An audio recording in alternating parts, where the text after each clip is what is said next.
اعوذ باللہ من الشیطان الرجیم بسم اللہ الرحمن الرحیم الحمد للہ رب العالمین والصلاة والسلام علی سید الانبیاء والمرسلین وعلی اہل بیتہ الطیبین الطاہرین وصحبہ المنتجبین بر محمد و آل محمد صلوات۔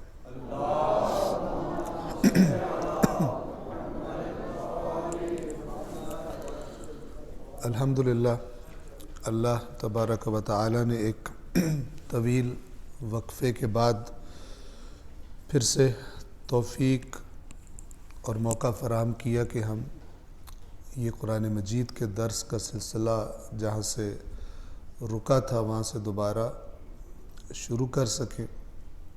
آپ کو یاد ہوگا جو آخری درس تھا ہمارا، اس میں ہم نے سورۃ البقرہ کی آیت نمبر 5 تک مکمل کیا تھا۔ اولئک علی ھدی من ربہم واولئک ھم المفلحون، یہی لوگ اپنے رب کی طرف سے ہدایت پر ہیں اور یہی فلاح پانے والے ہیں۔ آگے بڑھتے ہیں انشاءاللہ آیت نمبر 6 سے۔ ہم نے عرض کیا تھا کہ یہ سورۃ البقرہ کے ابتدائی حصے میں اللہ تبارک و تعالی نے انسانوں کے 3 گروہ بیان فرمائے، اور آپ کسی بھی تحریک کو اگر مطالعہ کریں اور دیکھیں تو یہ 3 گروہ آپ کو مل جائیں گے۔ ایک کو قرآن مجید مومن کا یا متقی کا نام دیتا ہے۔ یہ وہ لوگ ہوتے ہیں کہ جو اس تحریک پر، اس پیغام پر دل سے اسے تسلیم کرتے ہیں اور پھر اس کے پرچم کی سربلندی کے لیے، اس تحریک کو آگے بڑھانے کے لیے جان و مال سے اس کی خدمت میں حاضر رہتے ہیں، قربانیاں پیش کرتے ہیں، زحمتیں اٹھاتے ہیں۔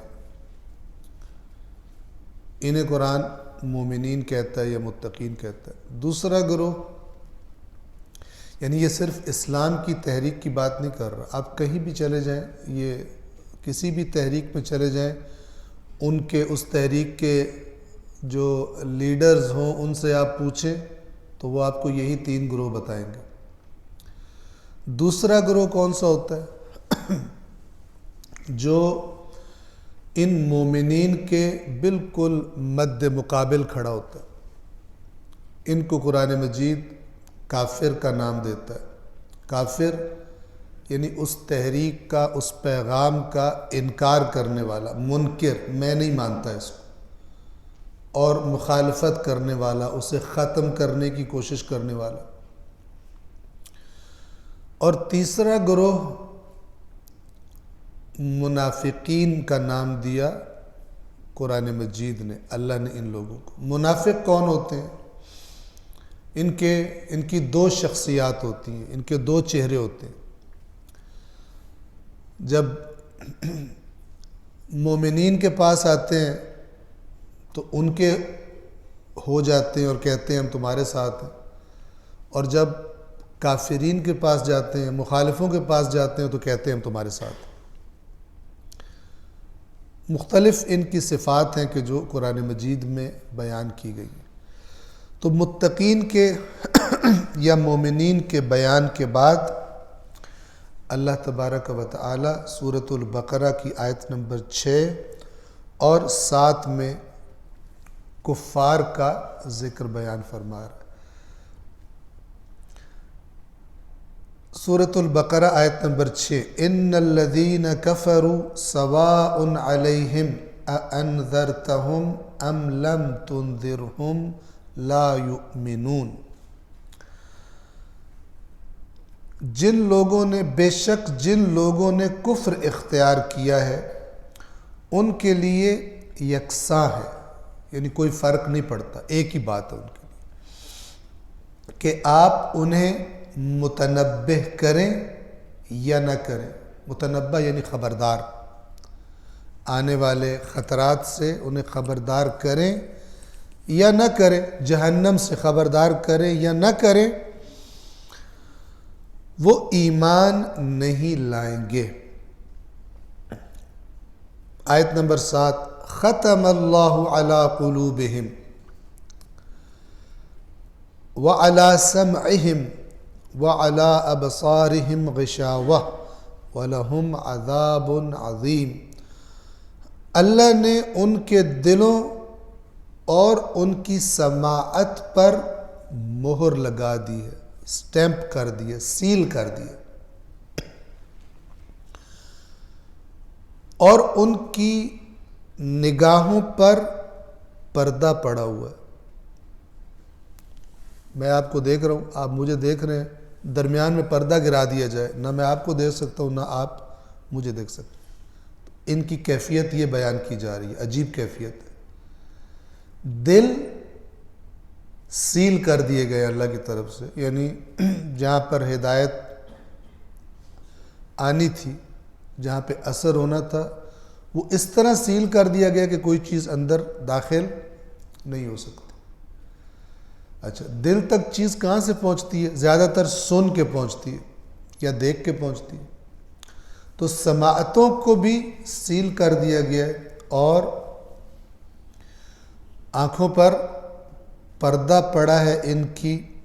وَلَهُمْ عَذَابٌ عَظِيمٌ، اور ان کے لیے عظیم یعنی بہت بڑا عذاب ہے. ان دو آیتوں میں چند چیزیں جو قابل وضاحت ہیں.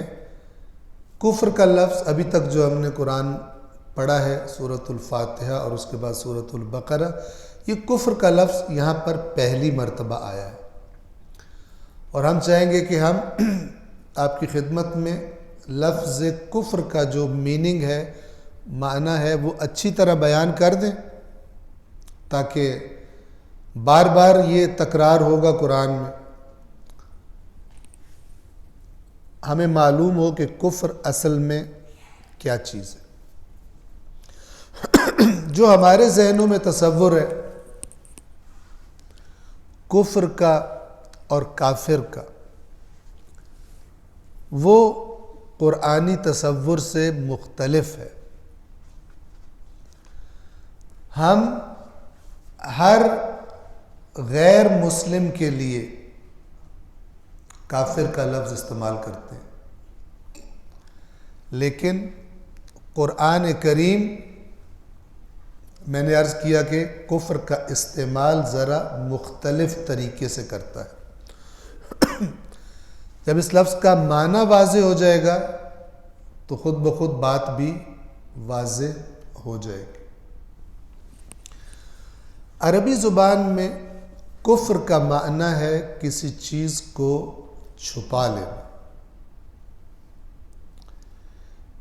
کس لیے چھپا لینا؟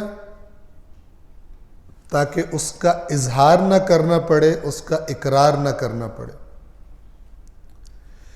اسی لیے نعمت کی ناشکری کرنے کو بھی کفر کہا جاتا ہے، کفران نعمت. اگر کوئی مجھ پر احسان کرے اور میں لوگوں کے سامنے بتاؤں کہ یہ مجھ پر احسان کیا، یہ شکر گزاری ہے. اقرار کروں کہ مجھ پر احسان ہوا ہے، یہ شکر گزاری ہے.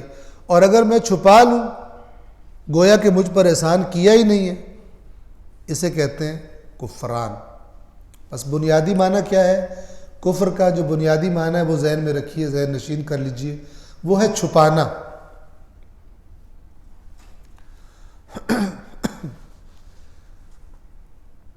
شکر کے مقابلے میں بھی اسی لیے استعمال ہوتا ہے کہ گویا اس کو جو نعمت ملی تھی اس نے یوں چھپا لی ہے کہ ملی نہیں، ایسا رویہ اختیار کیا.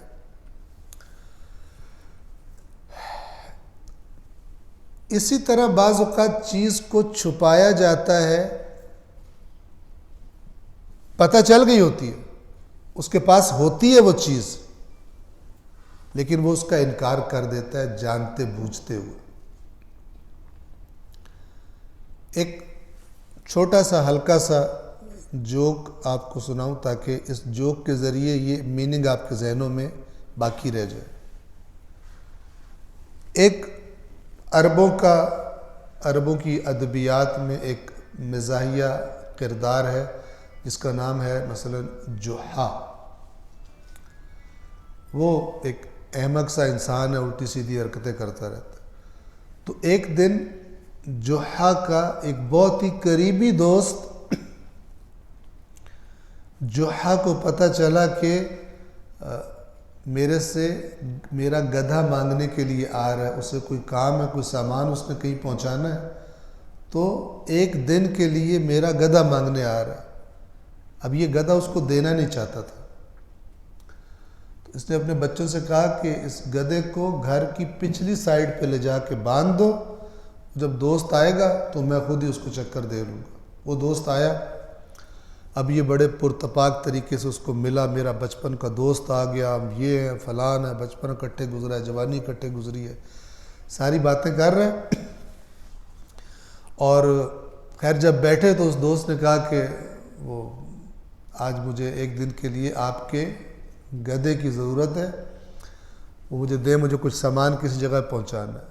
اب جوحا کہتا ہے مجھے اگر تم نے کل بتایا ہوتا، آج صبح ہی بیچ کے آیا ہوں، منڈی میں گدھا بیچ کے آ گیا ہوں، اگر آپ نے کل بتا دیا ہوتا، آپ پہ جان بھی قربان ہے، بچپن کے دوست ہو، ہماری چیزیں دو تو ہے ہی نہیں، تمہاری چیز میری چیز ہے، میری چیز تمہاری چیز ہے، تو میں تمہیں دے دیتا۔ اب دوست بیچارہ اس بات کو سن کر مطمئن ہو کر جانے لگا۔ اب جیسے وہ دروازے سے نکلنے لگا، پیچھے سے گدھے کی آواز آئی زور سے۔ اب گدھے کی آواز بھی قرآن نے بھی اس کی مثال دی ہوئی ہے کہ آہستہ بولا کرو، کیونکہ بدترین آواز تو گدھے کی آواز ہوتی ہے۔ قرآن نے جو بلا وجہ اونچا بولتے ہیں، دھاڑتے ہیں، ان کو گدھے سے ان کی آواز کو تشبیہ دی ہوئی ہے۔ ان انکر الاصوات لصوت الحمیر، سب سے زیادہ ناپسندیدہ آواز تو گدھے کی آواز ہوتی ہے۔ تو وہ انکر الاصوات جو تھی وہ زور زور سے آنی شروع ہوئی۔ اب یہ دوست جو ہے وہ رک گیا دروازے میں، اور جوحا کی طرف مڑ کے کہتا ہے کہ بچپن کا تو میرا دوست ہے، جو میری کوئی چیز تجھے چاہیے ہوتی ہے ہمیشہ دے دیتا ہوں، تو آج تو نے مجھے گدھا نہیں دیا، اور وہ اس کی آواز آ رہی ہے، وہ پیچھے بندھا ہوا ہے۔ تو جوحا نے بھی اور زیادہ غصے میں آ کر کہا کہ تو میرا بچپن کا دوست ہے، تجھے میری بات پہ یقین نہیں آیا اور اس گدھے کی بات پہ تو نے یقین کر لیا کہ وہ ہے، میں جو کہہ رہا ہوں وہ نہیں ہے، میں اس کو بیچ آیا ہوں۔ ایسی دوستی کہ تو نے گدھے کی بات کا یقین کر رہا ہے، میری بات کا یقین نہیں کر رہا۔ اب یہ جوک آپ ذہن میں رکھیے گا، اس نے جوحا نے اپنا گدھا چھپایا کس لیے؟ تاکہ کہے میرے پاس ہے ہی نہیں، انکار کر سکے، گدھے کی موجودگی کا انکار کر سکے۔ کفر کیا ہے؟ در حقیقت کفر کا معنی یہ ہوتا ہے کہ چیز میرے پاس ہے، میں کہوں نہیں ہے، حق مجھ پر واضح ہو چکا ہے، حق مجھ تک آ چکا ہے، اور میں کہوں نہیں مانتا، میں اس کو تسلیم نہیں کرتا کسی بھی ریزن کی وجہ سے، جان لوں کہ حق یہ ہے اور اس کا انکار کر دوں، اس کو قرآن مجید کیا کہتا ہے؟ کفر کہتا ہے۔ اس معنی میں اس دقیق معنی میں اس کو کافر نہیں کہا جائے گا جس تک پیغام پہنچا ہی نہیں ہے حق کا، سمجھ رہے ہیں؟ مسلم کہتے ہیں جس نے سر جھکا دیا حق کے سامنے، مومن کہتے ہیں جس نے دل سے قبول کر لیا حق کو۔ مسلم اور مومن کا فرق یہ ہے، مسلم بظاہر تسلیم ہو جانا، لہذا منافق بھی مسلم ہی سمجھے جاتے تھے، چونکہ بظاہر انہوں نے کلمہ پڑھ لیا تھا، کہ یہ انشاءاللہ آگے وضاحتیں ہوتی رہیں گی۔ مسلم کا معنی کیا ہے؟ ظاہر میں جھکا ہوا، یعنی اس کا ظاہری زندگی بتا رہی ہے کہ اس نے بات مان لی ہے، مومن کسے کہتے ہیں؟ جس نے دل سے، ایمان کا تعلق دل سے ہے، جس نے دل سے تسلیم کر لیا ہو. اور جس نے دل سے تسلیم نہ کیا ہو، اوپر سے کہتا ہو میں نے مان لیا، اسے منافق کہتے ہیں. اور جو کہے کہ میں نہیں مانتا، حق واضح ہو جانے کے بعد کہے میں نہیں مانتا، اسے کیا کہتے ہیں؟ کافر. پس اس معنی میں جو میں نے آپ کی خدمت میں عرض کیا، نان مسلم کو کافر نہیں کہا جائے گا. کیوں؟ اس کو ہر نان مسلم کو پہلے اسے پیغام دو، بات سمجھاؤ، سمجھنے کے بعد، حق واضح ہونے کے بعد اگر وہ کہے میں نہیں مانتا، تب وہ کافر بنے گا. لہٰذا اللہ تبارک و تعالی نے یہاں پہ کیا لفظ استعمال کیا؟ ان الذین کفروا، کفر کیا ہے جنہوں نے، یعنی ان سے ہو نہیں گیا خود ہی آٹومیٹیکلی. ان الذین کفروا، یقیناً جن لوگوں نے کفر کیا ہے. کفر ترجمہ یوں بھی کرتے ہیں، کفر جنہوں نے اختیار کر لیا. چند مثالیں اور بھی دے دوں. عربی زبان میں عرب لوگ رات کو کافر کہتے ہیں. کیوں رات کو کافر کہتے ہیں؟ کیونکہ رات چھپا لیتی ہے اپنے اندھیرے میں چیزوں کو، اسی چھپانے کی وجہ سے اسے کافر کہتے ہیں. سمندر کو عرب کافر کہتے ہیں. کیوں؟ اس لیے کہ سمندر اپنے اندر بہت کچھ چھپائے ہوتا ہے. اسی طرح وہ کسان کو بھی عرب کہتے ہیں کافر. کس معنی میں کہتے ہیں کافر؟ کیونکہ وہ بیج کو زمین کھود کر اس کے اندر چھپا دیتا ہے. اسی چھپانے کی وجہ سے، اسی نسبت سے. اب آپ دیکھیں لفظ ایک ہی ہے، ٹھیک ہے، لیکن مختلف وجوہات کی مختلف جگہوں پر استعمال ہو رہا ہے ایک کامن میننگ کی وجہ سے، چھپانے کی وجہ سے. رات کافر، سمندر کافر، کسان کافر. لہذا بعض لوگ سوال کرتے ہیں اگر کافر اگر کوئی کافر حالت کفر میں مر جائے تو وہ شہید مرتا ہے، یہ بات ٹھیک ہے یا غلط؟ سوال پوچھتے ہیں. لوگ کہتے ہیں غلط، لیکن پوچھنے والا کہتا ہے بالکل ٹھیک ہے. اس لیے کہ کافر سے میری مراد کسان ہے. اگر کوئی کسان کھیتی باڑی کرتا ہوا، بیج دباتا ہوا اگر اس کی موت آ جائے تو وہ شہید ہے، کیونکہ رزق حلال کے لیے مثلا کوشش کر رہا تھا، اللہ نے جو کہا ہے وہ کام کر رہا تھا. بس کفر یعنی جان بوجھ کر نہ ماننا.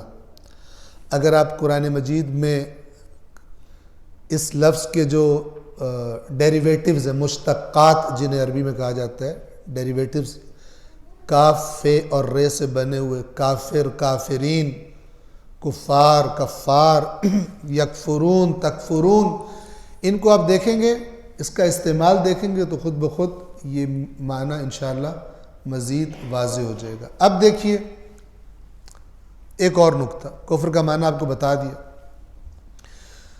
خداوند عالم فرما رہے، یہ جو ابھی آپ کو نقطہ بتانے لگا ہوں، یہ بھی اسی کفر کے معنی کو مزید واضح کرے گا کہ اس سے مراد ہر غیر مسلم نہیں ہے. فرمایا ان الذین کفروا، بے شک جن لوگوں نے کفر کیا ہے، یعنی کفر اختیار کیا ہے، سواء علیہم، انہیں کوئی فرق نہیں پڑتا، انذرتہم ام لم تنذرہم، آپ انہیں خبردار کریں، ڈرائیں یا خبردار نہ کریں، لا یؤمنون، ایمان نہیں لائیں گے. اب اگر کافر کا مطلب ہر نان مسلم لیا جائے تو آپ مجھے بتائیے، غار حرا میں پہلی وحی نازل ہوئی ہے اور اب رسول اللہ نے مثلا آہستہ آہستہ مکہ والوں کو تبلیغ کرنی ہے، اگر ہم کہیں مکہ والے کافر ہیں، مکہ والے کافر ہیں، عام طور پہ ہم یہی کہتے ہیں نا، مکہ والے کافر ہیں، تو پھر قرآن تو کہہ رہا ہے جنہوں نے کفر کیا ہے رسول انہیں فرق ہی کوئی نہیں پڑتا، آپ انہیں خبردار کریں یا خبردار نہ کریں، یہ ایمان نہیں لائیں گے۔ تو اگر مکہ کے اندر موجود سارے ان الذین کفروا میں شامل ہیں تو پھر رسول اللہ نے تبلیغ کیسے کرنی ہے؟ دیکھیں نا، یہ آیت کیا کہہ رہی ہے کہ جنہوں نے کفر کیا ہے انہیں کوئی فرق نہیں پڑتا، آپ انہیں تبلیغ کریں، اسلام کی دعوت دیں یا دعوت نہ دیں، اللہ تعالیٰ کنفرم بتا رہا ہے یہ ایمان نہیں لائیں گے۔ اور پھر اگلی آیت میں وضاحت کر رہا ہے کہ ان کے دل جہاں سے سمجھنا ہوتا ہے وہ سیل کر دیے اللہ نے، بند کر دیے۔ جہاں سے سننا ہے اللہ نے وہاں سے بھی ان کی سماعتوں پر مور لگا دیے، سیل کر دیے، اور جن آنکھوں سے انہوں نے دیکھنا ہے ان آنکھوں پہ پردہ ڈال دیا، اور ان کے لیے عذاب عظیم ہے۔ تو اگر اس سے مراد سارے مکہ والے ہوں تو پھر رسول اللہ تبلیغ کسے کریں گے؟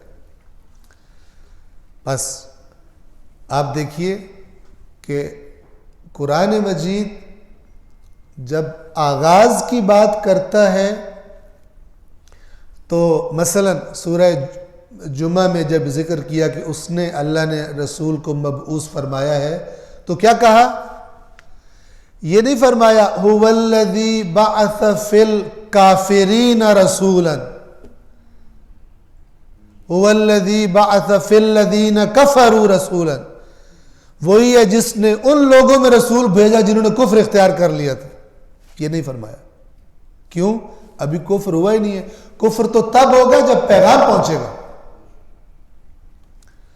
تو فرمایا هو الذی بعث فی الامیین رسولا، ان پڑھوں میں، جاہلوں میں، وہی ہے جس نے جاہلوں میں رسول بھیجا، ان پڑھوں میں رسول بھیجا،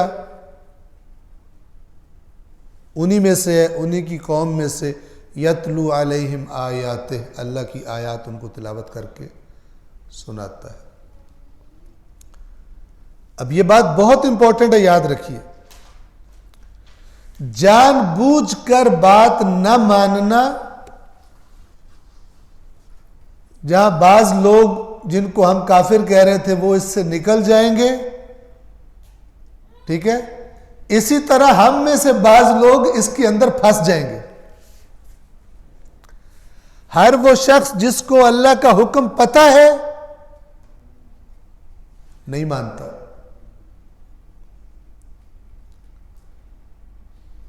قرآن مجید کا لہجہ یہ ہے، توجہ فرمائیے، قرآن مجید کفر کو جہاں ایمان اور اسلام کے مقابلے میں استعمال کرتا ہے، اسلام کا اپوزٹ کفر، ایمان کا اپوزٹ متضاد کفر، وہیں پر قرآن مجید اطاعت کے مقابلے میں بھی، اللہ اور رسول کی اطاعت کے مقابلے میں بھی کفر استعمال کرتا۔ ایک صلوات پڑھیں محمد و آل محمد۔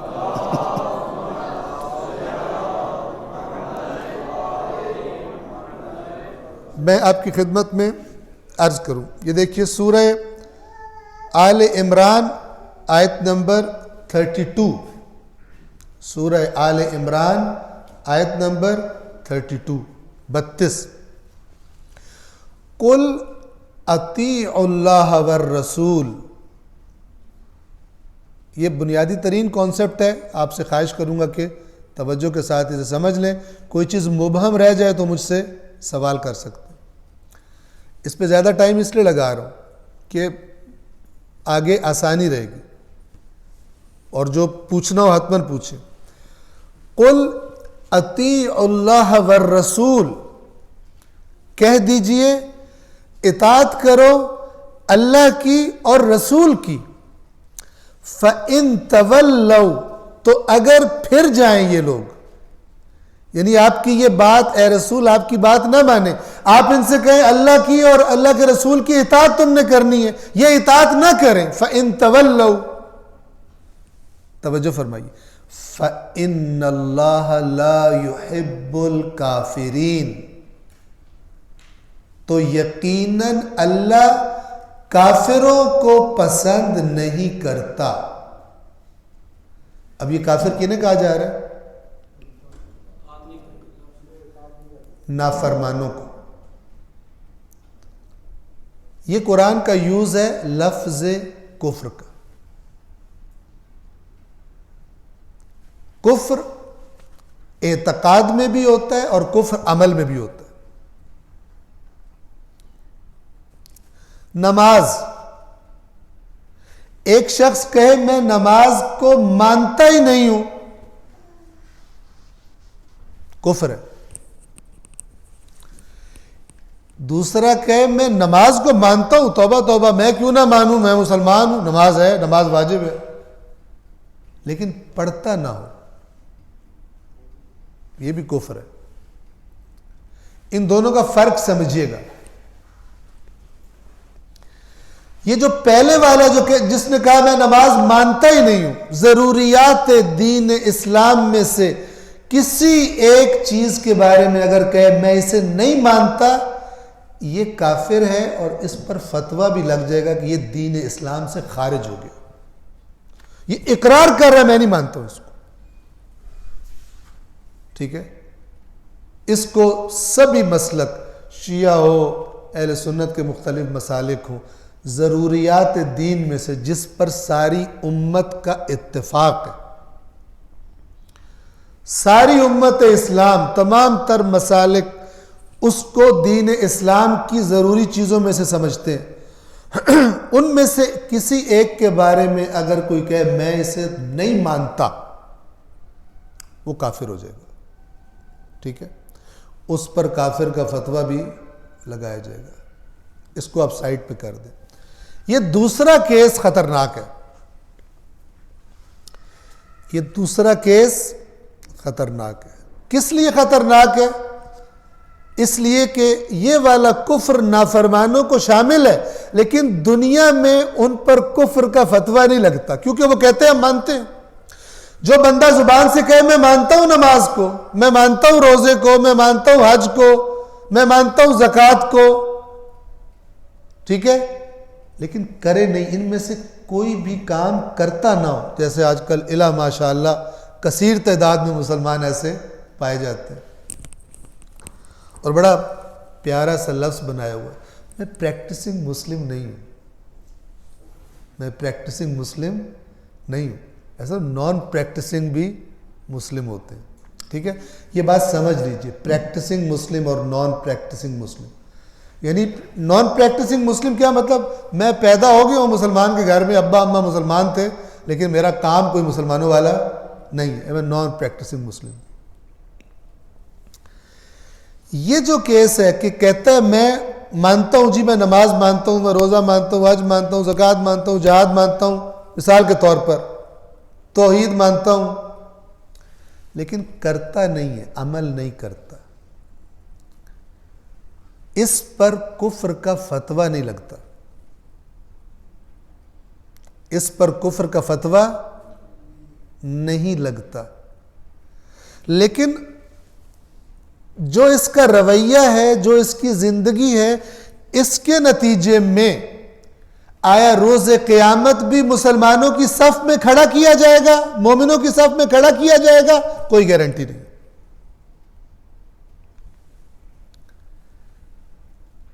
کتاب اصول کافی میں، کتاب الایمان والکفر میں، امام جعفر صادق علیہ السلام نے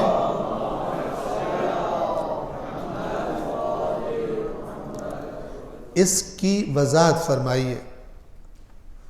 ابھی مجھے ٹائم لگ جائے گا،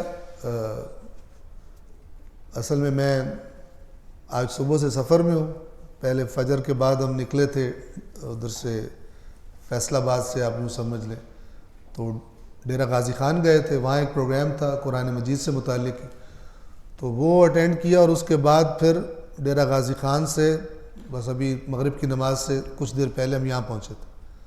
تو وہ حدیث آپ کو بیان کرتا ہوں، لیکن نیکسٹ ٹائم اس کا جو ہے مکمل ایڈریس بھی اور عربک ٹیکسٹ بھی آپ کے سامنے لا کر عرض کر دوں گا. وہ حدیث کیا ہے؟ اس میں امام فرماتے ہیں کہ ایمان 3 چیزوں پر مشتمل ہے: زبان سے اقرار کرنا، دل سے تسلیم کرنا، اور اعضاء و جوارح سے عمل کرنا. اور جس طرح ان ایمان کے 3 حصے ہیں، اسی طرح انہی تینوں میں کفر بھی ہوتا ہے. یعنی جو دل سے تسلیم نہیں کرتا وہ دل سے کافر ہے. جو زبان سے کہے میں نہیں تسلیم کرتا وہ بھی کافر ہے. اور تیسرا کون سا ہے؟ عمل سے. عمل میں بھی کفر ہوتا ہے. جیسے میں نے آپ کو یہ آیت بتائی، آیت نمبر 32 سورہ آل عمران کی، اے رسول کہیے اطاعت کرو اللہ اور رسول کی، تو اگر یہ پھر جائے تو بے شک اللہ کافروں کو پسند نہیں کرتا. اس میں مبتلا ہیں بہت سارے مسلم، اپنے آپ کو جو مثلا فرض کریں کہتے بھی ہیں ہم نان پریکٹسنگ. امام فرماتے ہیں کہ کتنے لوگ ایسے ہیں، چھٹے امام، کتنے لوگ ایسے ہیں کہ اگر مومنین سے ان کے بارے میں سوال کیا جائے تو مومن گواہی دیں گے کہ یہ شخص مومن ہے. کتنے زیادہ. بات واضح ہے؟ یعنی ایک شخص کے بارے میں آپ مومنین سے سوال کریں کہ یہ بندہ مومن ہے، سب گواہی دیں گے مومن ہے. امام فرما رہے کتنے ہی لوگ ایسے ہیں کہ اگر مومنین سے پوچھا جائے وہ اس کے ایمان کی گواہی دیں گے، جبکہ اللہ کے پاس وہ کافر ہے. اللہ کے پاس، اللہ کے ریکارڈ میں وہ شخص کیا ہے؟ فَهُوَ عِنْدَ اللَّهِ كَافِرٌ. وہ اللہ کے پاس کافر ہے. اور جنہوں نے اس کے ایمان کی گواہی دی ہے انہوں نے بالکل ٹھیک کیا، کیونکہ انہوں نے ظاہر پہ حکم لگانا ہے. اور یہ ظاہر میں اس نے کلمہ پڑھا ہوا ہے، ظاہر میں یہ کہتا ہے میں مسلمان ہوں، مسلمان گھر کا پیدائشی ہے، اور اب علل اعلان کو انکار نہیں کرتا اسلام کی ضروریات میں سے کسی ضروری چیز کا. تو یہ جو اس کے ایمان کی گواہی دے رہے ہیں یہ بھی بالکل ٹھیک کر رہے ہیں، لیکن ان کا بالکل ٹھیک کام کا مطلب یہ نہیں ہے کہ اللہ کے پاس بھی یہ مومن ہے. امام فرما رہے ہیں بہت سارے لوگ ایسے ہیں کہ مومن ان کے ایمان کی گواہی دیتے ہیں، جبکہ وَهُوَ عِنْدَ اللَّهِ كَافِرٌ، اللہ کے پاس وہ کافر. اس حدیث کی جو عبارت ہے انشاءاللہ وہ بھی آپ کی خدمت میں عرض کر دوں گا. پس جو خود کہے میں نہیں مانتا اسلام کی اس چیز کو، وہ ضروریات دین میں سے ہو، وہ کافر کہلائے گا. مسلمان بھی اسے کافر کہیں گے. لیکن یہ جو دوسرا کیس ہے، کہتا میں نماز مانتا ہوں لیکن پڑھی ایک دفعہ بھی نہیں ہے، حج کو مانتا ہوں، مالدار بھی ہے، فٹ ہے، نہیں جاتا حج پر. عملی طور پر قرآن اس کو بھی کہتا ہے کفر، لیکن ایسا کرنے والے کو دنیا میں کافر کا فتویٰ نہیں دیا جائے گا. آخرت میں کیا ہوگا اللہ بہتر جانتا ہے. اور اس کی طرف میں نے آپ کو یہ حدیث کی بھی مثال دے دیے، اور قرآن کی آیات اس پر شدت کے ساتھ تاکید کرتی کہ انشاءاللہ جیسے جیسے آگے چلیں گے ہم یہ مزید واضح ہوتا جائے گا. صلوات پڑھیے محمد وآل محمد.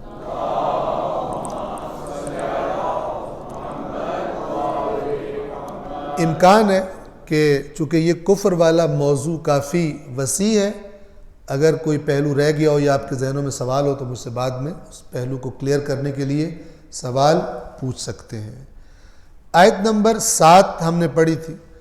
اللہ نے ان کے دلوں پر اور ان کی سماعت پر مہر لگا دی ہے.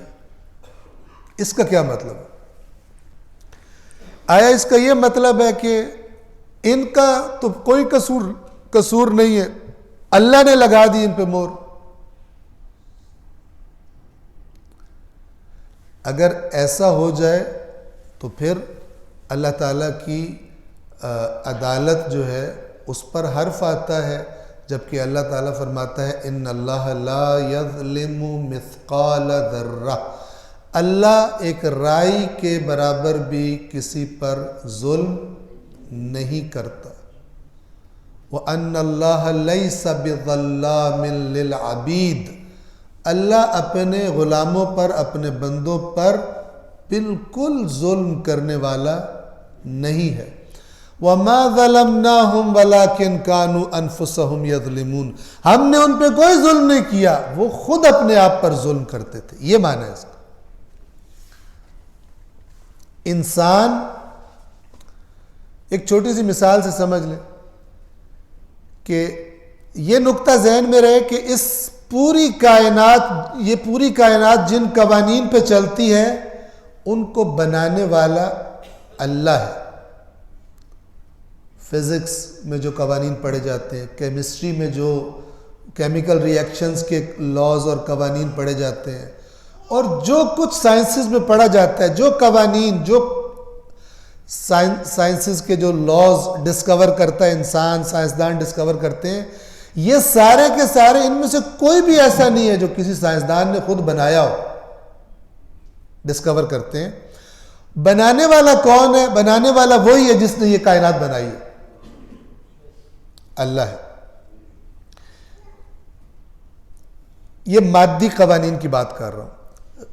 غیر مادی عالم روح کہیں، عالم معنی کہیں، غیر مادی جو کائنات ہے، جہان ہے، اس کے اندر بھی قوانین ہیں، ہدایت کے قوانین ہیں، گمراہی کے قوانین ہیں۔ کون ہدایت پائے گا، کون گمراہ ہوگا؟ ہم نے ھدی للمتقین میں بھی کافی حد تک اس پر بات کی تھی۔ ذالک الکتاب لا ریب فیہ، ھدی للمتقین میں بھی ہم نے اس کو آپ کی خدمت میں عرض کیا تھا۔ یہ قوانین بنانے والا بھی اللہ ہے۔ مادی قوانین ہو اس کائنات کے یا غیر مادی قوانین ہو، دونوں کا بنانے والا اللہ ہے۔ ان قانونوں کو کوئی نہیں بدل سکتا، ان قوانین کو کوئی بھی نہیں بدل سکتا۔ یہ ہدایت اور گمراہی والا قانون بھی اتنا اٹل ہے اللہ کا کہ ہدایت، خدا کہتا ہے میں اے رسول آپ کے ذمے ہے، پہنچا دو میرا پیغام۔ اب اس پیغام کو فائدہ کس کو دے گا؟ آپ تڑپتے بھی رہیں اے رسول، کتنی جگہوں پہ قرآن نے یہ کہا ہے، آپ خود کو ہلاک کر دیں گے اس غم میں کہ یہ کیوں ایمان نہیں لاتے۔ آپ تڑپتے رہیں، انہیں یہ ہدایت نہیں ملے گی، کیوں؟ اس کو ملے گی جو اس راستے سے آئے گا، اس قانون کو فلفل کرے گا، ان کنڈیشنز کو فلفل کرے گا کہ جو اللہ نے ہدایت کے لیے بنایا ہے۔ اور وہ کیا ہے؟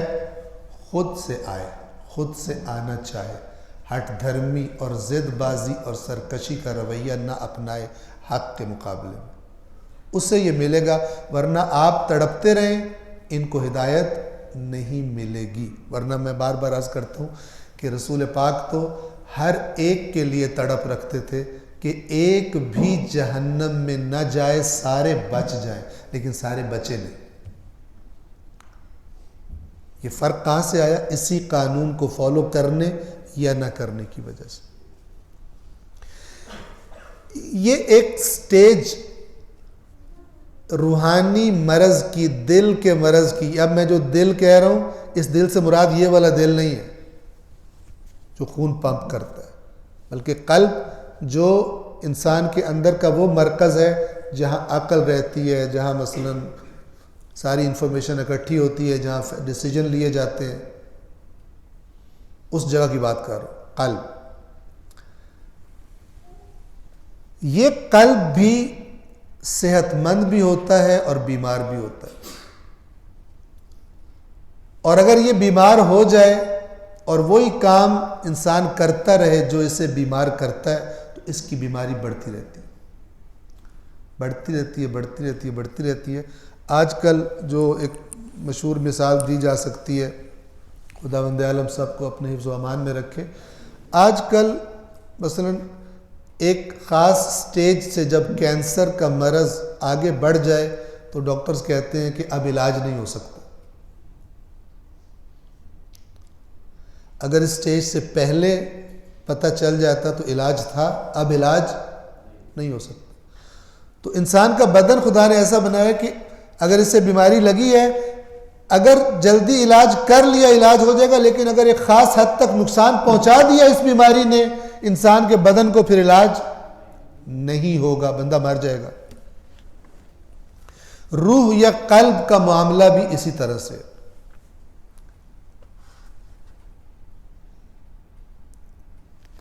روح کو کیا چیز بیمار کرتی ہے؟ جنہیں دین اسلام گناہ کہتا ہے، اللہ کی نافرمانی کہتا ہے، وہ انسان کی روح کو، انسان کے قلب کو بیمار کرتے ہیں۔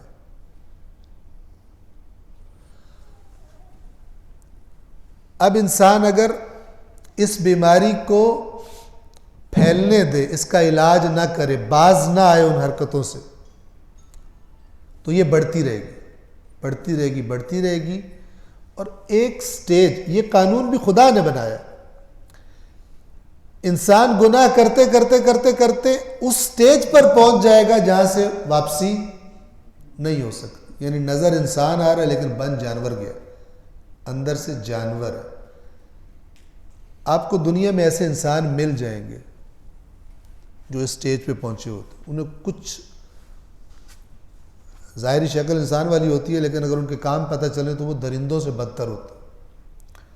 انہیں کسی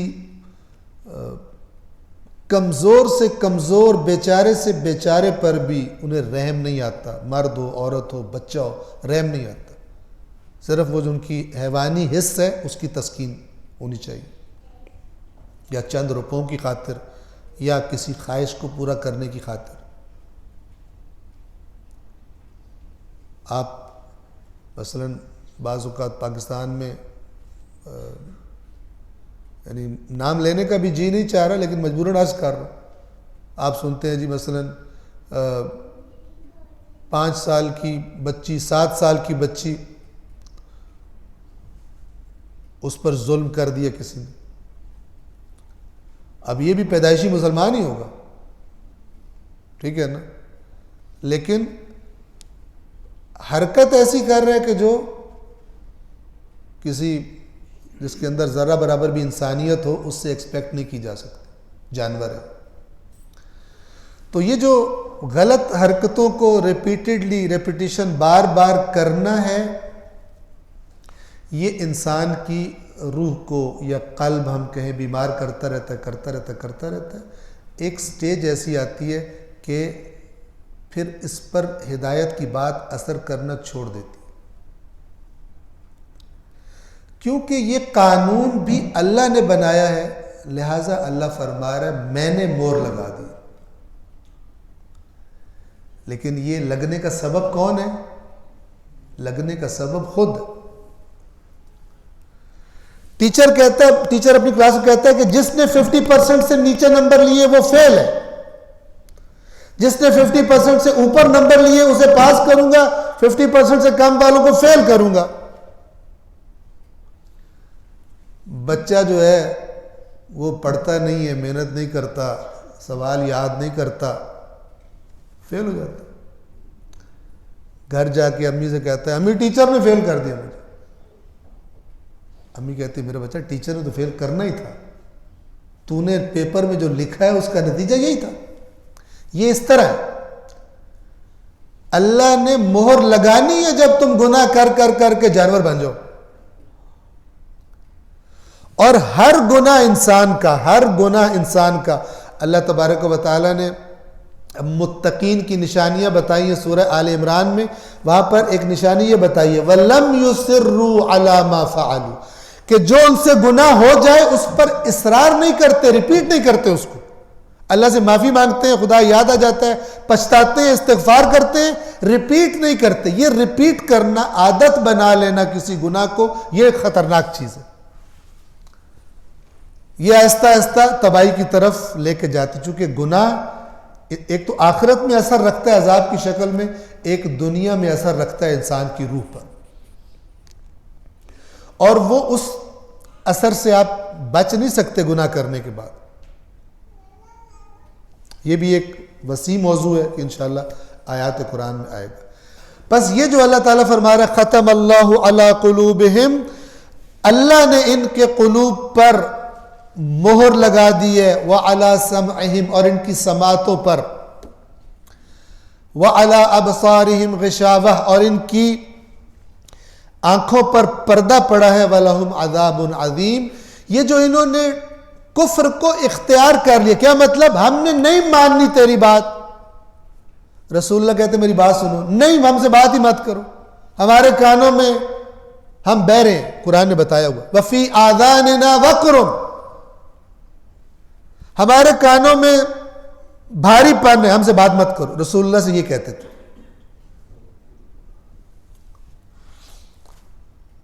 نہ ماننے کو ٹھان لیا انہوں نے، ہم نے نہ سننی ہے نہ ماننی ہے. یہ انہوں نے خود اختیار کیا. حالانکہ عاقل انسان ایسا نہیں کرتا، کہتا سنو تو صحیح کیا کہہ رہے، بات سننے میں کیا حرج ہے. کتنی مثالیں ایسی ہیں کہ کفار نے، مشرکین نے پروپیگنڈا کیا ہوا تھا، ہمارے مکہ میں ایک عجیب و غریب جادوگر آیا ہوا ہے، اس کی جو بات سن لے وہ اس پہ اثر ہو جاتا ہے اس کے جادو کا، اس کی بات مت سننا. کتنے لوگ ایسے تھے کہ جنہوں نے اس پروپیگنڈے سے نکل کر کہا ایک دفعہ سننے میں کیا حرج ہے، سنی اور پتہ چلا کہ کتنی بہترین بات تھی، اللہ کے کلام نے ان پر اثر کیا. یہ عاقلانہ رویہ، سنو تو صحیح بات کو، اس کے بعد دیکھو تمہیں قبول کرنے والی ہے یا ریجیکٹ کرنے والی بات ہے. بس اب یہاں پر ایک کفر اور ایڈ ہو گیا، توجہ کیجئے. ایک تو وہ تھا نا کہ حق پتہ چل گیا اور کہ میں نہیں مانتا، اور ایک اور مزاج، کافرانہ مزاج. کون سا؟ ہم نے نہیں سننی، جاؤ ہمیں مت سناؤ، ہم سننا ہی نہیں چاہتے، دوسروں کو بھی نہیں سننے دیں گے. وقال الذين كفروا لا تسمعوا لهذا القرآن والغوا فيه لعلكم تغلبون. اور وہ لوگ جنہوں نے کفر اختیار کی، اب دیکھیں جنہوں نے کفر نہ ماننے کی ٹھان لی ہے، یہ مانا، وہ لوگ جنہوں نے کفر اختیار کر لیا کہ ہم نے نہیں ماننی، وہ کہتے ہیں اس قرآن کو نہ سنو، انہیں پتہ یہ بہت خطرناک ہے، اس قرآن کو نہ سنو، والغوا فیہ، اور جب یہ پڑھا جا رہا ہو شور مچا دیا کرو تاکہ لوگ نہ سنیں. لعلکم تغلبون، تاکہ تم غالب آ سکو. کیا مطلب؟ اگر یہ قرآن سن لیا پبلک نے تو تم غالب نہیں آ سکتے. یہ بہت زیادہ دلوں پر، دماغوں پر اثر ڈالنے والا.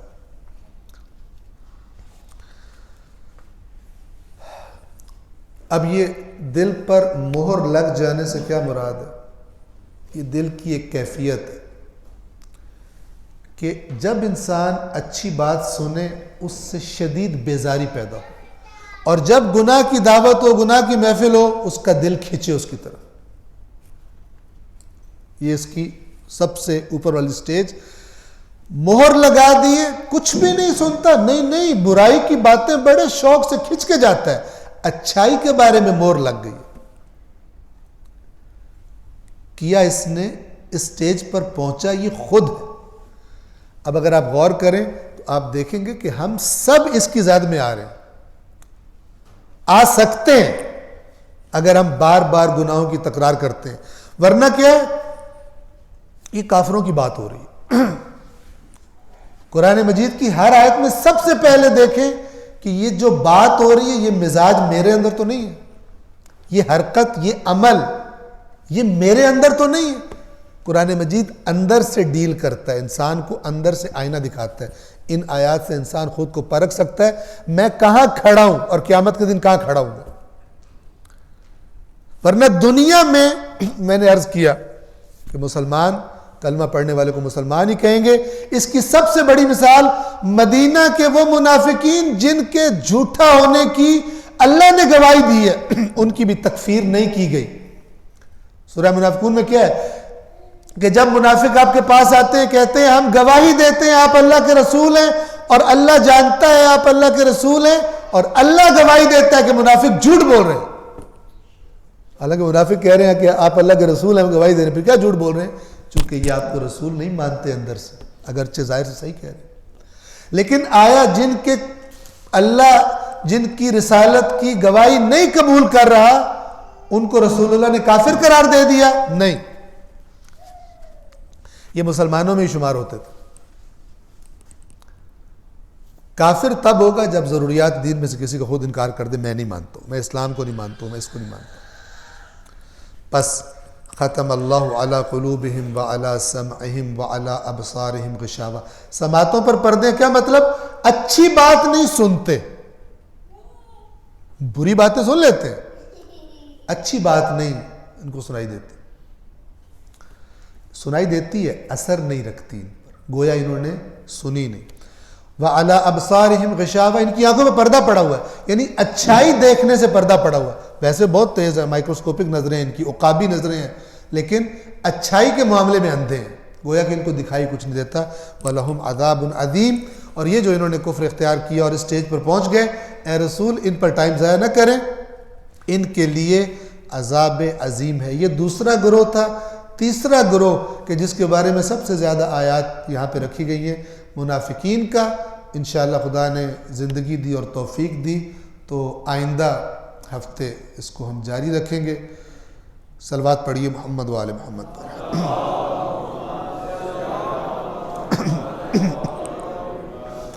تو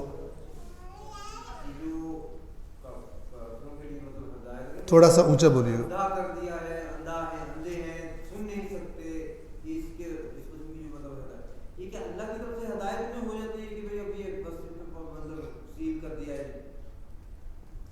میں نے عرض کیا, دیکھیں میں نے کہا قانون ہے. آپ دیکھیں پانی کے اندر مادی مثال دی جائے تو ذرا نسبتاً آسانی سے سمجھ میں آ جاتی ہے. پانی کے اندر ایک پتلی سی پن لوہے کی ڈوب جاتی ہے, لیکن ایک ہزاروں ٹن وزنی جہاز کھڑا رہتا ہے, چلتا ہے. کیوں؟ ایک قانون ہے, اسے وہ پورا کر رہا ہے, لہذا پانی اس کو کھڑا رکھے ہوئے. یا ہم ایسا کریں کہ خود جو قرآن نے الفاظ استعمال کیے وہ کرتے ہیں. اللہ تعالیٰ فرماتا ہے اولم یروا الی الطیر فوقہم صافات ویقبضن, کیا انہوں نے اپنے سروں پر اپنے اوپر پرندوں کو نہیں دیکھا پر پھیلائے ہوئے اور بند کرتے ہوئے جو اڑ رہے ہوتے ہیں؟ ما یمسکہن الا الرحمن, انہیں کون تھامتا ہے, انہیں کون تھامے رکھتا ہے سوائے رحمان کے. انہو بکل شیء بصیر, بے شک وہ ہر چیز کو دیکھ رہے. ابھی 2 دن پہلے میں ایک ویڈیو کلپ سن رہا تھا کہ ایک پرندہ ہے, وہ شاید اب مجھے ایگزیکٹلی یاد نہیں ہے, 2000 یا اس سے بھی زیادہ کلومیٹر کی وہ فلائٹ لیتا ہے لگاتار بغیر اترے, ہجرت کرتا ہے جب وہ مثلا ایک موسم سے دوسرے موسم میں.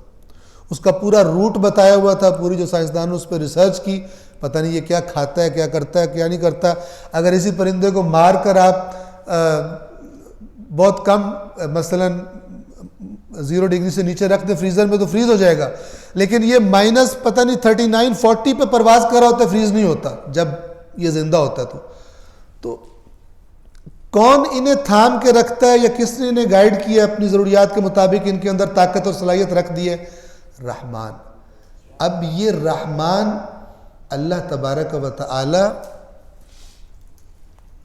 اس قانون کی طرف اشارہ کر رہا ہے. خدا نے وہ قوانین بنائے جس کی وجہ سے ہوا پرندے کو تھامتی ہے.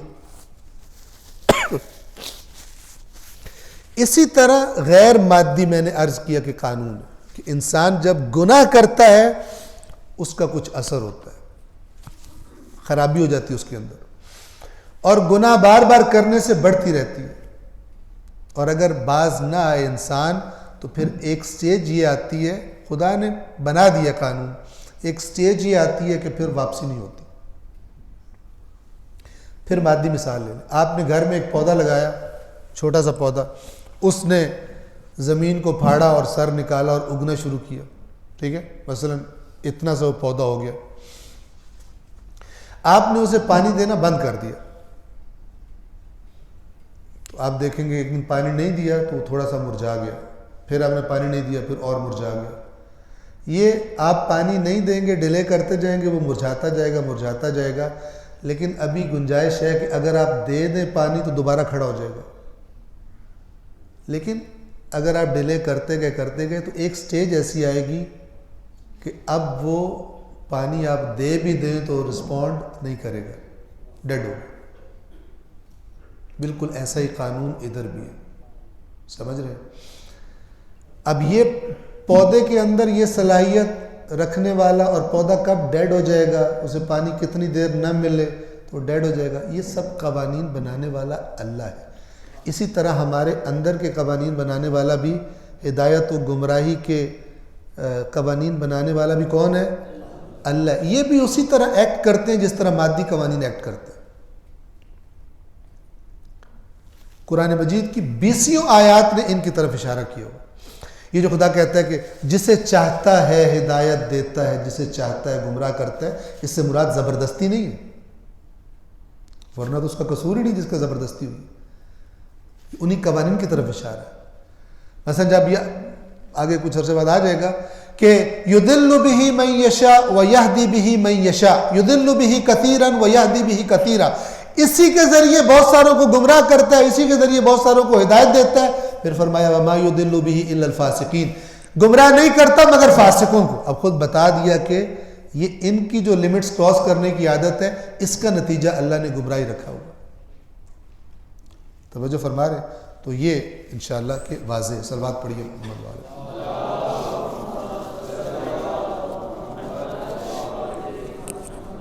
جی میرا سوال یہ ہے کہ آپ نے بتایا کینسر کی ایگزامپل دے کے کہ ایک ٹائم کے بعد فردر ڈائگنوز نہیں کیا جا سکتا، جیسے کہ کوئی شخص گناہ کرتا ہے تو ایک ٹائم یہ آتا ہے اس کے بعد اس کو ڈائگنوز نہیں کیا جا سکتا، لیکن ساتھ میں یہ بھی کہا جاتا ہے کہ توبہ کا دروازہ مرتے دم تک کھلا رہتا ہے، تو اس کے اوپر ذرا روشنی۔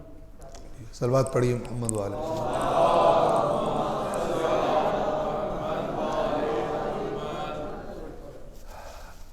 آپ نے ایک لفظ سنا ہوا ہے توفیق سلب ہو جانا، توفیق، اس سے اللہ نے توفیق سلب کر لی۔ آپ نے بعض افراد کو شاید دیکھا ہو کہ زندگی ایسی گزاری ہے کہ اس کو مثلا ڈاکٹرز نے بتا دیا ہے کہ تو 1 ہفتہ زندہ ہے یا 1 مہینہ زندہ ہے، لیکن وہ اس 1 ہفتے اور 1 مہینے میں بھی خرابیاں ہی کرتا ہے۔ اس کی زبان پر اللہ کا نام، رسول کا نام۔ میرے اپنے مشاہدے میں ایسے افراد موجود۔ اس کو سمجھے، توبہ کا دروازہ کھلا ہے لیکن جانا تو اس نے خود ہے۔ گناہ، یہ ائمہ کے فرامین اس بارے میں بہت سارے ہیں۔ یہ جو تاخیر کرواتا ہے شیطان توبہ کی، کل کر لینا، پرسوں کر لینا، کبھی یہ اس کے بس میں ہو تو وہ کل پرسوں آنے ہی نہیں دیتا، کیونکہ اسے پتہ ہے کہ جتنی بار یہ زیادہ کرتا جائے گا اتنا یہ اس کے لیے سخت ہو جائے گا توبہ کرنا، یہ عادی مجرم بن جائے گا۔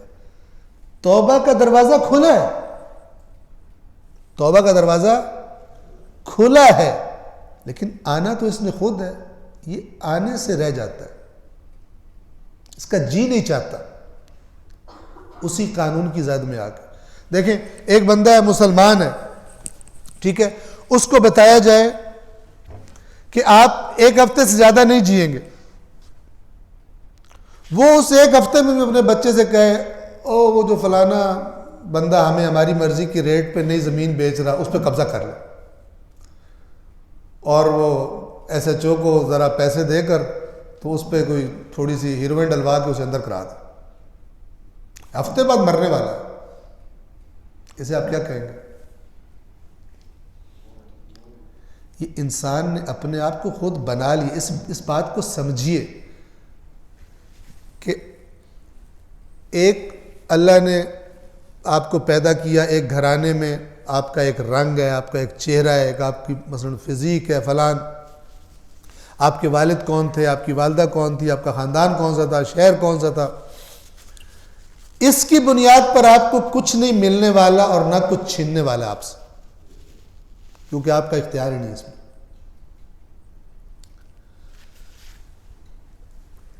ایک آپ کا شخص ہے، یہ جو ہم ایک دوسرے کے سامنے بیٹھے ہیں، یہ شخص پرسنز، ٹھیک ہے. ایک آپ کی پرسنالٹی ہے.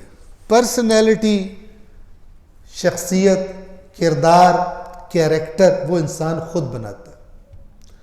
وہ جو میں نے اپنے آپ کو بنایا ہے اپنے اعمال سے، زبان میری جھوٹ بولتی ہے یا سچ بولتی ہے، آنکھ میری کیا دیکھتی ہے کیا نہیں دیکھتی، کان میرے کیا سنتے ہیں کیا نہیں سنتے، ٹھیک ہے. یہ جو میں نے بنایا ہے خود اپنے آپ کو، اپنے اختیاری اعمال سے جو میں نے اپنا کیریکٹر پرسنالٹی بنائی ہے، بالکل یہی پرسنالٹی اللہ قیامت کے دن دے کے مجھے باہر نکالے گا. یوم ینظر المرء ما قدمت یداہ، جس دن انسان وہی دیکھے گا جو اس نے اپنے ہاتھوں سے آگے بھیجا ہوا. کئی طریقے سے قرآن نے اسے بتایا ہوا. کچھ لوگ تھے منافق، اللہ تعالیٰ کہتا ہے کہ یہ جو دنیا میں تمہارے سامنے منافق اے رسول اے مومنوں قسمیں کھاتے ہیں، قسمیں کھا کھا کے، تم دیکھنا قیامت کے دن جب اللہ انہیں نکالے گا یہ اس کے سامنے بھی اپنی عادت کے مطابق قسمیں کھا کے بچنا چاہیں گے. یوم یبعثہم اللہ جمیعا، جس دن اللہ ان ساروں کے ساروں کو اٹھائے گا، فیحلفون لہ کما یحلفون لکم، اس کے سامنے بھی اللہ کے سامنے بھی اسی طرح حلف اٹھائیں گے جیسے تمہارے سامنے اٹھاتے ہیں. وَيَحْسَبُونَ أَنَّهُمْ عَلَى شَيْءٍ، اور سمجھتے ہیں کہ بڑے تیز ہیں، ہمارے پاس بڑا طریقہ ہے، مومن ہماری باتیں رسول پاک سن کے مان، قسم اٹھاؤ مان جاتے ہیں. وَيَحْسَبُونَ أَنَّهُمْ عَلَى شَيْءٍ. یہ جو شخصیت، جس کو اپنی شخصیت اچھی چاہیے وہاں پر وہ یہاں پر اچھی بنائے. الدنیا مزرعۃ الآخرہ، یہ کھیتی ہے، جو بو رہے ہیں بیج یہاں پر وہی کاٹیں گے. آپ کہاں پیدا ہوئے ہیں، اپنے آپ کو آپ زبان سے کیا کہتے ہیں یہ امپورٹنٹ نہیں ہے. زبان سے کہنا تب امپورٹنٹ ہے جب آپ کا قرآن مجید کا جو زبان ہے وہ ایمان کے دعوے کو بغیر اطاعت کے اور عمل کے ویلڈ قرار نہیں دیتا. وہ کہتا ہے کہ لوگوں نے یہ سمجھا کہ کہہ دینے سے کہ ہم ایمان لے آئے چھوڑ دیا جائے گا اور ان کی آزمائش نہیں کی جائے گی. یہ جو دین کا چہرہ ہے وہ آیات قرآن سے انسان دیکھ سکتا ہے. پس توبہ کا دروازہ کھلا ہے، میں جانے کی صلاحیت ختم کر بیٹھوں. ایک بندے سے کہا جائے قیدی ہو، اس سے کہا جائے یہ لو جیل کا دروازہ کھولا ہے تم آزاد ہو، لیکن وہ جیل کے اندر مثلا جیسے یہاں جیلوں کے اندر بھی منشیات پہنچ جاتی ہے، جیل کے اندر وہ نشہ کر کے اس طرح ہو گیا کہ اس سے چلا ہی نہ جاتا ہو، ٹھیک ہے. اس کے لیے دروازہ کھلا ہو یا دروازہ بند ہو اسے فرق ہی نہیں ہے، وہ وہیں پڑا جہاں پڑا ہو، نہیں موو کر سکتا. یہ کس نے اس کی حالت بنائی ہے؟ خود اس نے نشہ کیا، خود کرتا تھا، مزے کہتا تھا بڑا مزہ آتا ہے نشہ کرنے میں، لیکن اس نشے کا اینڈ کیا نکلا؟ دروازہ کھلا ہے، چل کے نہیں جا سکتا وہ باہر. اسی طرح توبہ کا دروازہ بھی کھلا ہے. یہ گناہوں کے نشے میں ایسا ہو گیا کہ اس کے اندر جان نہیں رہی، طاقت نہیں رہی، ارادہ نہیں رہا کہ یہ نکلے باہر جائے. صلوات پڑھیے محمد والے.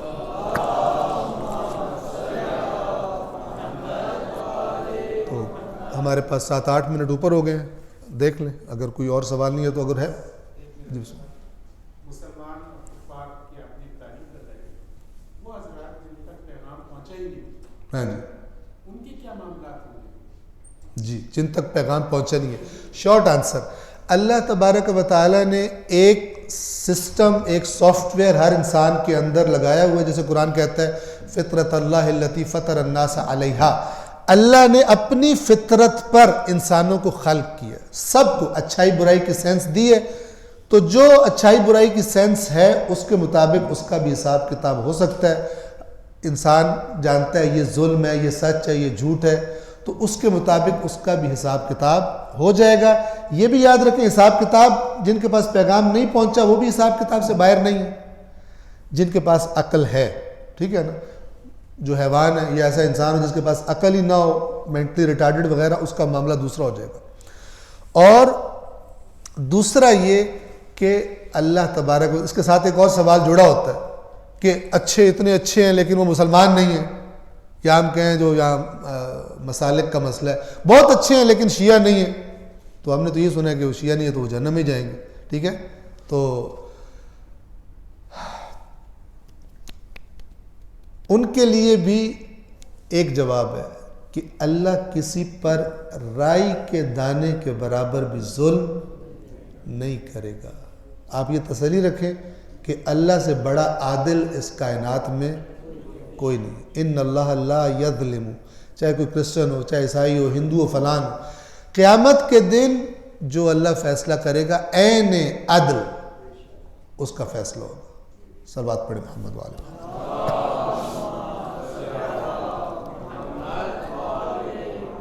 انشاءاللہ نیکسٹ سنڈے اسی طرح نماز مغرب کے فوراً بعد 6:15 پر ہم کوشش کریں گے اس درس کا آغاز کر دیں۔ صلوات پڑھیں محمد۔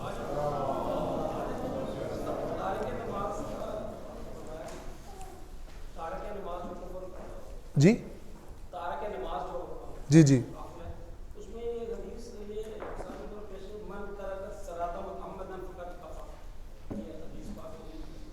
یہ وہی کفر ہے جو اطاعت نہ کرنے والا کفر، اس پر کفر کا فتویٰ نہیں لگے گا۔ دیکھیں روایات ہیں مومن اور کافر میں فرق نماز کا ہے، مومن اور کافر میں فرق نماز کا ہے، لیکن اس جو نماز نہیں پڑھتا ہم کہیں گے یہ کافر ہو گیا۔ دین اسلام سے خروج کے معنی میں کفر کا فتویٰ اس پر نہیں لگے گا، لیکن اوپر کیا ہوگا؟ اوپر قرآن نے بتایا ہوا ہے کہ جہنمی سے جنتی سوال کریں گے تمہیں کیا چیز جہنم میں لے کے آئی ہے؟